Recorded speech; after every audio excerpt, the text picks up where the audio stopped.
Olá, eu sou a Gleice Souza e eu vou apresentar a vocês o artigo intitulado Risco Ambiental das Embalagens Plásticas de Alimentos. A produção de resíduos sólidos ela tem aumentado ultimamente, sendo noticiada em diferentes instituições a nível internacional. A demanda por alimentos ela também está em crescimento e ela tem a tendência a dobrar até 2050, segundo dados da WWF. A escolha por alimentos embalados, ou seja, aqueles fast foods, ele aumenta por influência das rotinas escolar, laboral e também de lazer. As embalagens, elas detêm quesitos que vão além da proteção dos alimentos. Além de proteger, elas também atuam no transporte, promovem a informação daquele alimento em relação às suas características nutricionais e têm potencial de promover o marketing da empresa. A questão é que esses materiais, principalmente das embalagens de alimentos, eles são utilizados de forma rápida e logo eles são descartados. Isso faz com que os impactos negativos eles se aconteçam no meio ambiente, principalmente quando ele é descartado de forma errônea. Isso vai fazer com que esse material plástico ele entre em contato com a fauna, com a flora, com características hidrolíticas da água e também com a radiação solar. Isso somado com características intrínsecas do próprio material vai fazer com que ele se fragmente e origine microplásticos. Os microplásticos, por sua vez, se apresentam como uma grande preocupação mundial.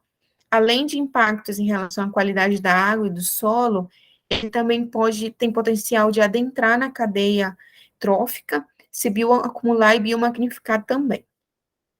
Além disso, essas embalagens de alimentos, elas também sobrecarregam os aterros sanitários, até porque elas têm potencial de serem reaproveitadas, elas têm de valor econômico e podem retornar para a cadeia produtiva. No entanto, quando esse material não segue o caminho correto, ele acaba sobrecarregando os aterros sanitários. Da mesma forma que também ocorre a facilitação da criação de lixeiras viciadas e também potencial da absorção de substâncias. A inserção dos polímeros sintéticos, eles remontam à data de 1907, quando Leo Baekeland desenvolveu o primeiro polímero sintético, que ele batizou como baquelite. Esse feito fez com que ele fosse conhecido como um pai da indústria do plástico. Posteriormente, em meados da década de 30, os materiais plásticos já eram inseridos no rol industrial. Os polímeros, de maneira geral, eles têm diferentes tipos de características, dentre as quais eu cito para vocês o comportamento térmico e a composição química. O comportamento térmico tem a ver com a maleabilidade desse material a altas temperaturas. Nós temos os termos fixos e os termos plásticos. Esse último, ele tem a capacidade de ser remodelado várias vezes em alta temperatura. Isso faz com que ele seja mecanicamente reciclável. Outra questão em relação à composição química. No próprio processo produtivo desse material plástico, são adicionadas substâncias como estabilizadores, resinas, retardantes de chama. Isso vai fazer com que, quando esse material esteja no meio ambiente, ele possa ser liberado para o meio ambiente, ou seja, pelo processo de sorção. Nós temos diferentes tipos de embalagens, primárias, secundárias e terciárias. A embalagem primária é aquela que entra em contato direto com o alimento, a secundária é a que abriga a embalagem primária, e a terciária é aquela que abriga a embalagem secundária por sua vez. As embalagens tradicionais, elas têm diferentes tipos de deficiências, e fácil a superar essas deficiências, a nanotecnologia ela tem sido aplicada no desenvolvimento de embalagens que sejam fisicamente melhoradas, ou seja, que tenham ali uma resistência melhor, embalagens que sejam ativas, ou seja, tenham funcionalidades antimicrobiana e até antioxidante, e também embalagens inteligentes, que tenham potencial para ter nanosensores que podem dar informações em relação àquele alimento. Essas embalagens com incrementos nanotecnológicos, elas já estão em prateleira, né? Teve a permissão na União Europeia, no caso, né? Teve a permissão da Autoridade Europeia para a Segurança Alimentar, que é conhecida como EFSA, dos Estados-membros e também da Comissão Europeia. Existe uma lista de substâncias que são autorizadas a serem utilizadas na fabricação das embalagens plásticas de alimentos. No entanto, essa lista ela não é completa, ela tem os seus gargalos, Isso faz com que o monitoramento das substâncias adicionadas não intencionalmente, as NIAs, ela também seja deficiente.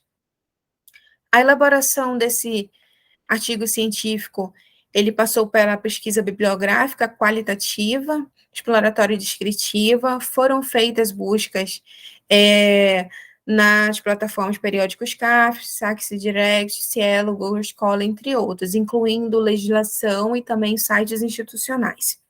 Foram feitas buscas a respeito dos impactos negativos que são causados pela poluição por resíduos sólidos, em especial em relação às embalagens plásticas de alimentos. Essa busca ela foi feita em inglês para ampliar o escopo. Também foram estabelecidos critérios de inclusão e exclusão. Isso retornou, ao final, 43 bibliografias, com o horizonte dos últimos 5 anos. Como resultado de discussões, nós temos que as consequências das interações entre os alimentos e embalagens são diversas, partindo da ordem física, química e também biológica. Sobre os materiais de contato com os alimentos, algumas substâncias são isentas. Como eu disse anteriormente, a lista que permite a utilização de certas substâncias ou não na fabricação de embalagens de alimentos, ela tem alguns gargalos, e isso faz com que algumas substâncias sejam isentas e possam ser utilizadas, como, por exemplo, corantes auxiliares de polimerização, solventes e também substâncias adicionadas não intencionalmente. Isso é uma questão que é uma preocupação de saúde pública, porque estamos falando de possibilidade de surtos alimentares, de DTA, que são as doenças transmitidas por alimento, já que os materiais e substâncias químicas que são inseridas na fabricação das embalagens podem entrar em contato com as características do próprio alimento e desenvolverem outras substâncias. Lembrando que esses alimentos embalados, eles têm um tempo de prateleira, logo, ele pode ser comprado e consumido até o último dia de validade. Isso faz com que, quanto mais tempo na prateleira, maior a possibilidade de criação dessas substâncias e, consequentemente, possibilidade de intoxicação. A produção crescente de resinas e transformados plásticos, onde, no ano de 2019, a gente teve a produção de 8,2 milhões de toneladas de resinas, e de transformados plásticos na casa de 7,1 milhões, sendo que, quando a gente fala de transformados plásticos, a maior utilização é na construção civil, mas, em segundo lugar, está a utilização em relação a alimentos. O Brasil, no ano de 2020, ele gerou cerca de 82,5 milhões de toneladas de resíduos sólidos. Desse quantitativo, apenas 76 mil toneladas foram recuperados, ou seja, foram plásticos recuperados. Nós temos também, em relação a essa produção, dados do programa Lixo Fora d'Água, que é fruto da cooperação da ABRELP com a Agência de Proteção Ambiental da Suécia, que é a CEPA, onde foi feita uma análise em relação aos resíduos sólidos gerados, e foi verificado que 80% corresponde a materiais plásticos, e desse 80%, 10% são relacionados à embalagem de alimentos.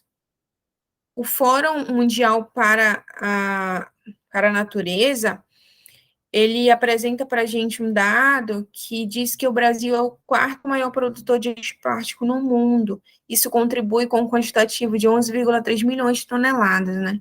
Ou seja, nós temos uma grande produção de resíduos sólidos plásticos, e as embalagens de alimentos, ela tem uma contribuição muito forte, principalmente porque ela é devolvida para o meio ambiente de maneira muito rápida, por questões de segundos, minutos, por um tempo muito curto, e nós temos uma legislação, Política Nacional de Resíduos Sólidos, Política Nacional de Educação Ambiental,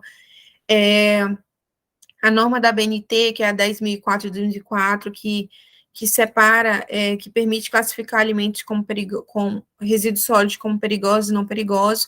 Ainda assim, existe uma deficiência na questão da legislação e da aplicação de algumas instruções que estão dentro da legislação. Outra questão também é a represália em implantar padrões sustentáveis. Isso leva, muitas vezes, a medidas severas, como, por exemplo, a não utilização de materiais plásticos, tanto no sentido dos supermercados, para para a alocação dos seus materiais, quanto também na utilização para o armazenamento do próprio alimento propriamente dito.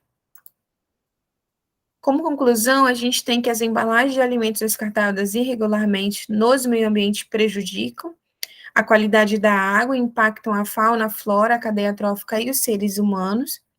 A produção de resíduos sólidos, em especial de materiais plásticos, ela é influenciada pela demanda de consumo e também por renda per capita. Isso é um dado que ele é amplamente divulgado nos relatórios de Plásticos Europe, da Associação Internacional de Resíduos Sólidos, a ABRELP, a Biplast, elas têm essa informação também de que a produção de resíduos sólidos ela aumenta de acordo com o nível de renda. Outra questão é que existe um percalço em relação à gestão de resíduos sólidos urbanos e educação ambiental da sociedade, que tem o desperdício como a base da poluição ambiental. Então, a gente tem também que os impactos ocasionados por substâncias químicas, por processo de sorção entre embalagens e alimentos, é uma questão de saúde pública e ela necessita de ações mais efetivas no seu controle. Além disso, as NIAs ela tem possibilidade de ocasionar surtos de doenças e impacto na economia mundial também. Essas aqui foram algumas referências utilizadas nessa apresentação. Segue meu contato e o contato do professor Reinaldo Costa também. Agradeço